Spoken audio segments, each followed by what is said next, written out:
အားလုံးပဲမင်္ဂလာပါဒီနေ့ဗီဒီယိုမှာတော့အထက်မှာတဲ့မြန်မာသရာမှာသင်ကြားရတဲ့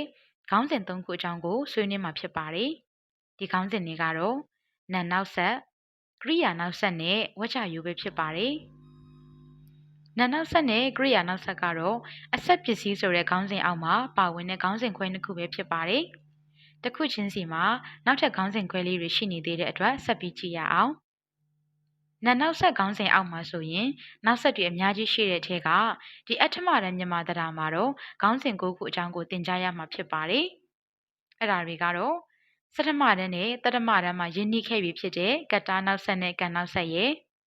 နောက်လက်ခံတဲ့အကြောင်းကိုပြတဲ့လက်ခံရပြနောက်ဆက်နောက်နေရာတွေနဲ့သက်ဆိုင်တဲ့နောက်ဆက်တွေဖြစ်ကြတဲ့ထွက်ခွာရပြရှေ့ရှုရပြနဲ့ဆက်ရောက်ရပြနေရာပြနောက်ဆက်တွေပဲဖြစ်ပါတယ်။အဲ့ဒါတွေအပြင်အချိန်ကိုဖော်ပြတဲ့အချိန်ပြနောက်ဆက်ရဲ့အကြောင်းရင်းကိုဖော်ပြတဲ့အကြောင်းပြနောက်ဆက်နဲ့အသုံးခံကြောင်းကိုဖော်ပြတဲ့အသုံးခံပြနောက်ဆက်ဆိုပြီးတော့မှစုစုပေါင်းခေါင်းစဉ်၉မျိုးပါဝင်ပါတယ်။ကရိယာနောက်ဆက်မှာတော့အတိတ်ပြစ္ဆုတ်ပံဆိုပြီးတော့တည်တံ့ခွဲခြားပြတဲ့ကရိယာနောက်ဆက်တော့မဟုတ်ပေမဲ့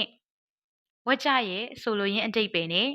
ဝကြထဲမှာပါဝင်တဲ့အချိန်ပြစကားလုံးတွေကိုကြည့်ပြီးတော့မှအတိတ်ကာလကိုပြတဲ့ကရိယာနောက်ဆက်လားပြစ္ဆုတ်ပံကာလကိုဖော်ပြတဲ့ကရိယာနောက်ဆက်လားဒါမှမဟုတ်အနာဂတ်ကာလကိုဖော်ပြတဲ့ကရိယာနောက်ဆက်လားဆိုပြီးတော့မှခွဲခြားသွားရမှာဖြစ်ပါတယ်။ဝကြရိုးမှာဆိုရင်တော့ဒီအရှိခသင်ခဲ့တဲ့နာနောက်ဆက်၉မျိုးနဲ့ကရိယာနောက်ဆက်တွေကိုအသုံးပြုပြီးတော့မှဒီထက်ရှည်လျားတဲ့ဝကြတွေကိုတာရကနဲ့အတူတူဖွဲ့နည်းတွေလေ့လာသွားရမှာဖြစ်ပါတယ်။ဒါဆိုရင်တော့ဒီခေါင်းစဉ်၃ခုလုံးအတွက်အရေးကြီးတဲ့အဆက်ပစ္စည်းအစုတွေအကြောင်းကိုဆက်ပြီးရှင်းပြသွားပါမယ်။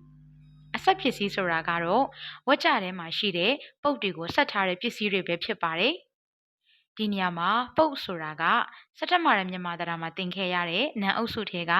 နံတွေနံစားတွေနဲ့ကရိယာနံတွေကိုဆိုလိုတာဖြစ်ပြီးတော့မှကရိယာအုပ်စုထဲက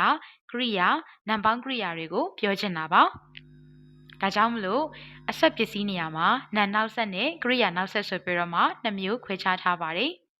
အဲ့ဒီအဆက်ပစ္စည်းတွေဟာဝကြထဲမှာပါဝင်တဲ့အခုနတုန်းကနံတို့နံစားတို့ကရိယာတွေရဲ့ပုတ်တာဝင်တွေကိုဖော်ပြပေးပါတယ်။ပို့ပြီးတော့မှရှင်းလင်းသွားအောင်တာရကလေးနဲ့ကြည့်ပါမယ်